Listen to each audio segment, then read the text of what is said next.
and this is The Overlooked. Today we're going to talk about Jason Sims Jr. He is an African American male. He's missing from Fairfield, Alabama. He disappeared around January 1st, 2015. He was 15 years old at the time of his disappearance. He would be about 21 to 22 years old about right now. Now, there's a lot of murky stuff in this case. One of the biggest things being there is actually no medical records for Jason. It is believed that he was autistic and nonverbal. And again, it's believed that he was about 15 at the time that he was reported missing. However, we have very few things that confirm a lot of information that we have about Jason. Things like photos. There are no available photos online around the time that Jason disappeared.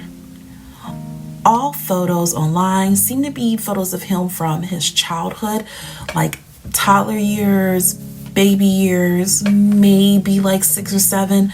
But the picture that we do see of him in his teen years is a picture that was digitally enhanced.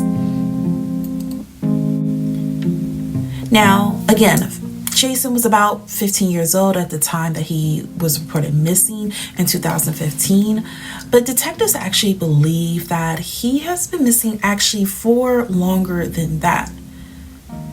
And something that's even odder about this case is that several sources seem to indicate that while no one can say where he is, even strangers, some people question if he even exists at all.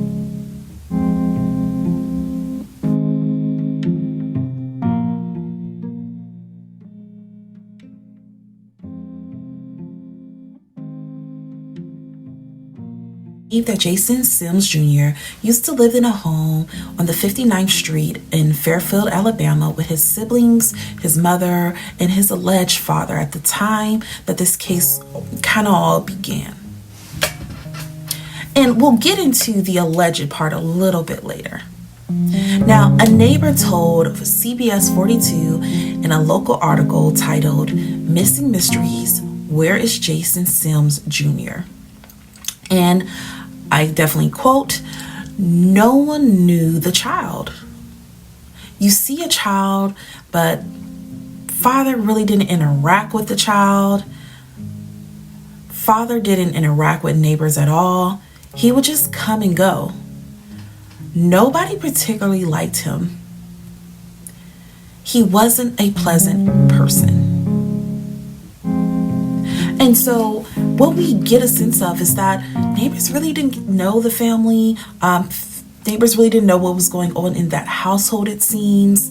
But we're going to look at how this case initially started, okay? So Jason's parents, Natasha Wright and Jason Sims Sr., they were actually being investigated for child neglect in October of 2014. Now, again, they lived somewhere in that 100 block of the 59th Street in Fairfield, Alabama. And what seems to happen is the Department of Human Resources, what some of us may know as DFACS or Children Protective Services, they became aware of 2 children living in the home. This was a 10-year-old and a 12-year-old.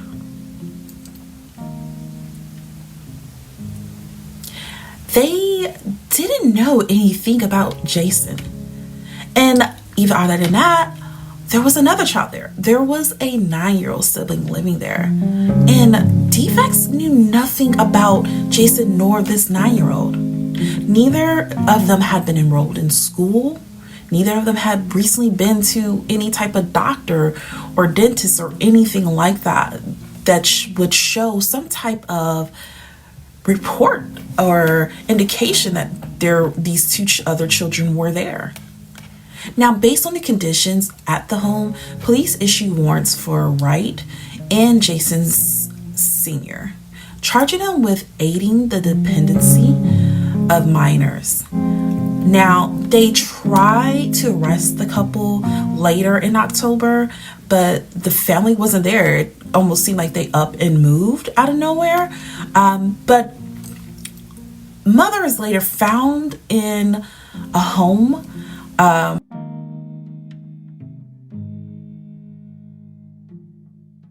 block. I don't know for sure it was that exact same home, but it appeared a couple months later they were back on that 59th Street. So October 23rd, 2015, Natasha Wright was found unconscious again at a home in the 59th Street of Fairfield, Alabama, and she was taken to a hospital. Now, when she awoke, she immediately asked about her son, asked where he was. And that's pretty much when authorities learned of Jason Sims Jr. at all and his 9-year-old sibling. Again, neither child had been enrolled in school. Neither child had any type of recent medical history. And mother could not say when was the last time she seen Jason. She knew she saw him at their home, but she just really could not say when that was. Again, we do know mother, again, had just woken up in the hospital. She was found unconscious. So we don't know if whatever happened to her, it's never really explained in detail, affected her memory or not. But we do know that police said mother was very cooperative with them. Now, police eventually found the other children. They were tracked down and found to be living in the care of relatives in Mulga, Alabama. But Jason Jr. was not among them. The 3 other children were placed in the Department of Human Resources custody as the search for Jason began. Now, one thing we do learn is that later in 2015, Natasha Wright filed for a protection from abuse order against her husband. And in 2016, April of 2016, Jason Sr. was charged with a failure to report a child missing, which was a felony. And this was in regards to Jason Jr. Now, Senior refused to give any information as to his whereabouts, and of course searches began, but nothing had came up in these searches on the look for Jason Jr. Again, the only known photographs of Jason are from pretty much when he was a baby, toddler, really younger years. Now, Jason Sims Sr., his lawyer, Edward Reynolds, said that his client was, frustrated because, Jason Jr., he states, was not his son. Even though they had the same name, that would make us believe differently. His client says that that's not his kid. And basically their defense was, that's not my child, so I don't have to report that child missing. That's not my responsibility. His lawyer is quoted as saying the child was basically given his name, but they have never been able to show that he is the biological father. There is a birth certificate on file, but he is not listed as the father on that birth certificate. Now, his lawyer eventually goes on to say in that same article that Jason Sr. claims the only time he saw this child or a child was when the Department of Human Resources requested to see all of Natasha Wright's children. But again, that's something I kind of side-eye because, on one hand, they talk about, okay, yes, he barely saw the child. On the other hand, they're like, yeah, this is not a child that he was responsible for. And then they also then go on the defense and say, can y'all even prove this child exists? So to me, it's kind of side-eye. Did this child exist? Or did this child exist and you were aware of this child, but you're saying you're not the father? To me, those two arguments kind of bump heads with each other. But his lawyer, anytime you hear his lawyer speak, those are two different arguments he's presenting. Now, in the CBS 42 article, his lawyer said he thinks that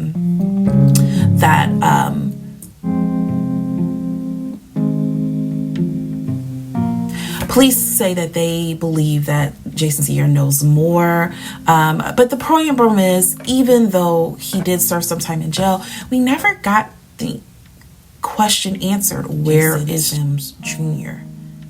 Now, he's listed on ALEA, Missing Children website, but a missing child alert was never sent out.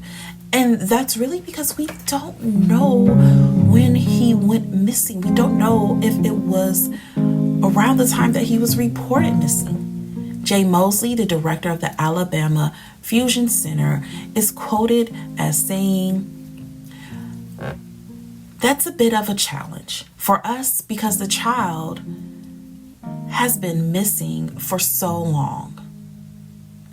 And initially, we weren't notified that he was missing. So right now, that child is listed as missing on the website, but an alert is really designed for when it's fairly recent to get people to look for them right away. Again, Senior's attorney seems to keep throwing out statements about validity, if the child even exists.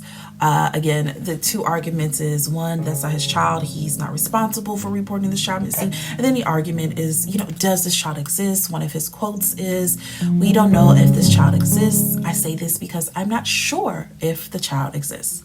There's still some doubt in my mind if this child actually exists.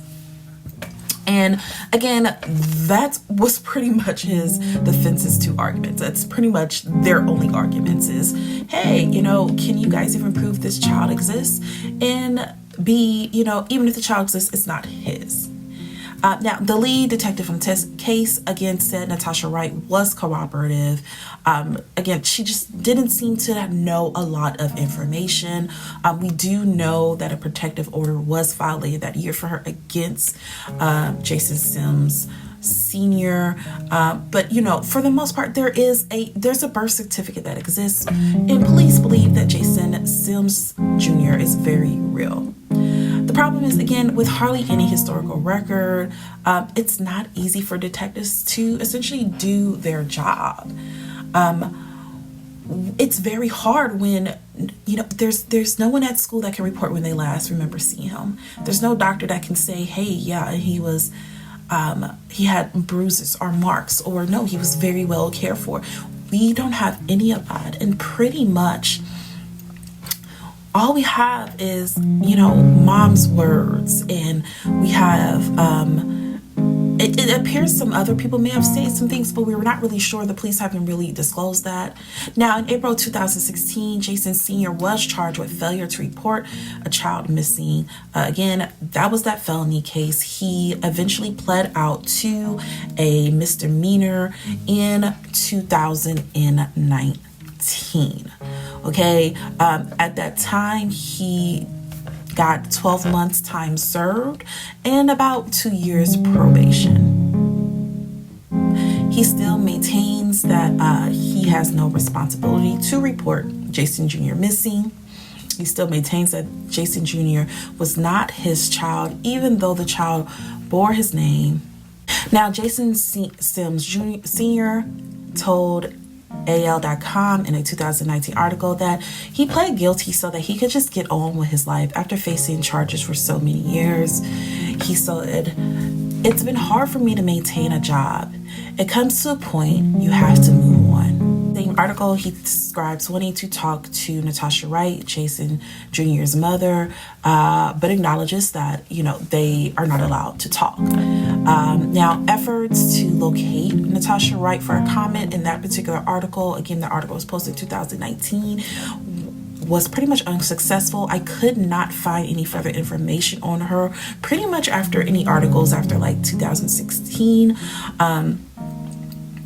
Local authorities again have said this is one of the most bizarre cases that they've ever encountered. And it's even stated that, again, some relatives were unaware of Jason's existence at all.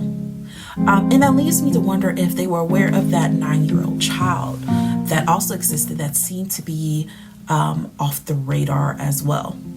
Now, it is believed that Jason Sims Jr. was about 5'6" around the time he disappeared, about 125 pounds, give or take.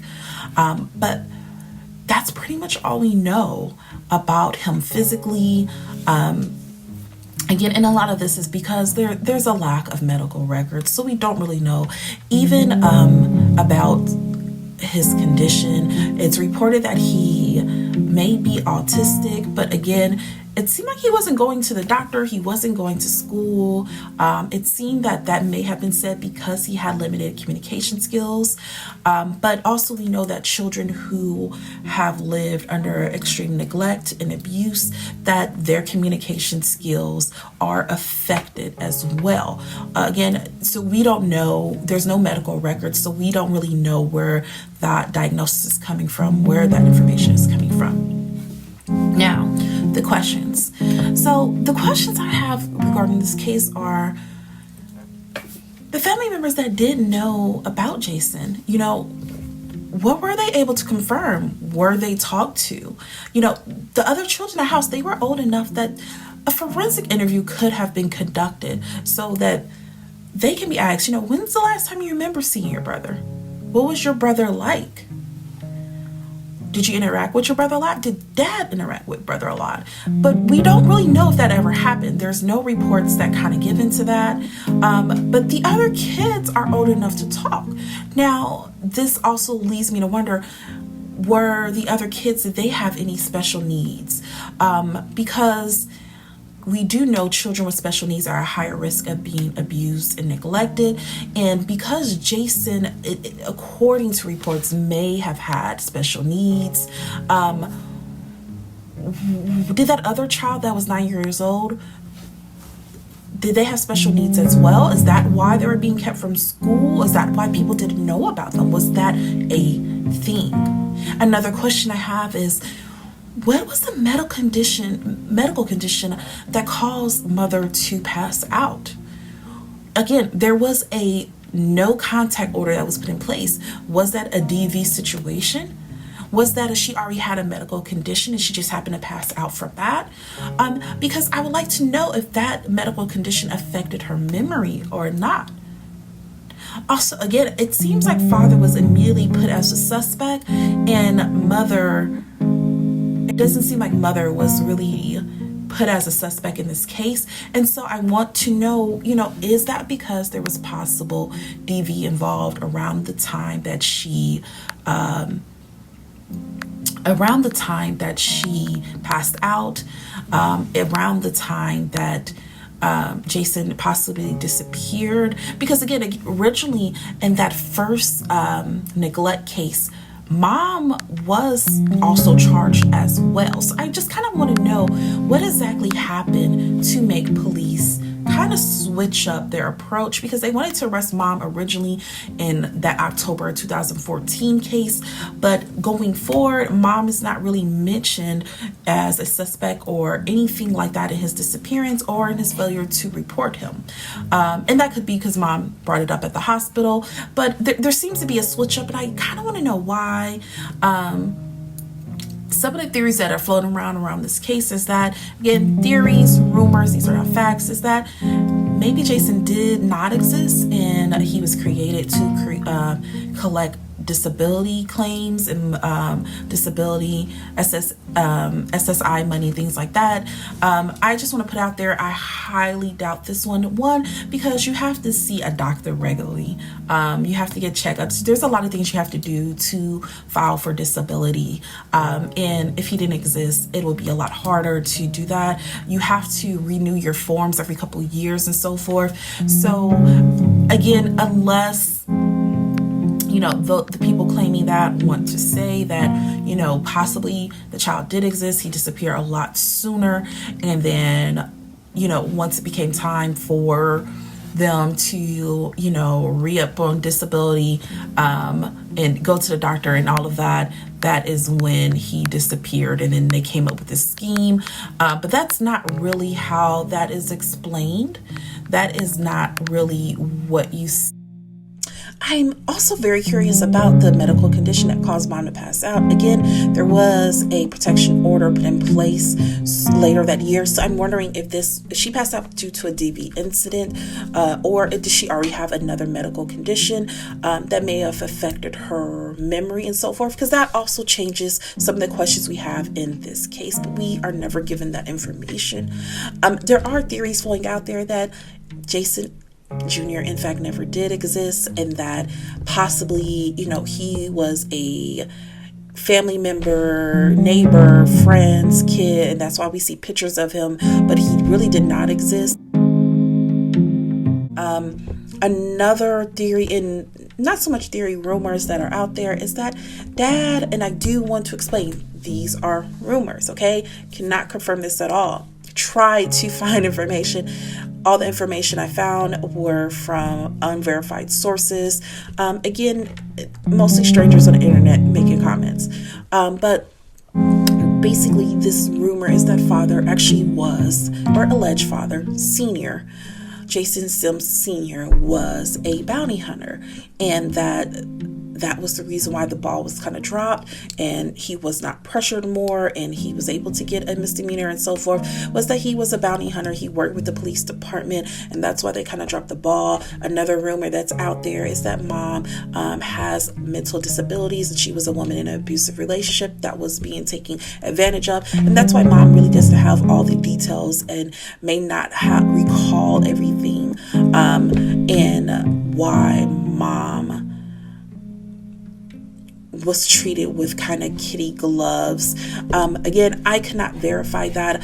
I came across that a couple times, but I want to make sure you guys know, when I came across it, it was the same paragraph that was copy and paste on several different sites. It seemed like it was the same person just going from site to site to site, posting this, and I could not find anything that verified that whatsoever. But that definitely changes the case as well if that information comes out to be true. Now, as always, I'm going to post where you guys can report if you have any information about this case, if you have any information about where Jason Sims Jr. may be, any information about the family at all that could be helpful in the police locating him. I'm going to post that information. I ask that you take a look, give them a call. And then also, you guys, I just ask that you be safe, be vigilant, be aware of your surroundings. Make sure there's always someone who knows where you're going. You know, use your iPhone location device where someone knows where you are located. I don't know anything about Android, guys. But if Android has it, use that as well. There's lots of things you can do to keep yourself safe. If anything were to ever happen, which we hope nothing ever happens to you guys. But there's things you can do that make it easier for people to know, okay, these were their last known movements, okay? These are the people that they hang out with. This is where they were last known to be going. Things like that are really important, okay? Cases that are solved, people that are found, you know, a lot of times these are individuals who had a close connection or ties. There's someone that knows where they're. There's someone that knows their pattern. There are records of phone records, medical records, things like that are really important in these type of cases. The less information we have, the police have, the harder it is to track people, to find out where people may be, what may have happened, who they may have been with.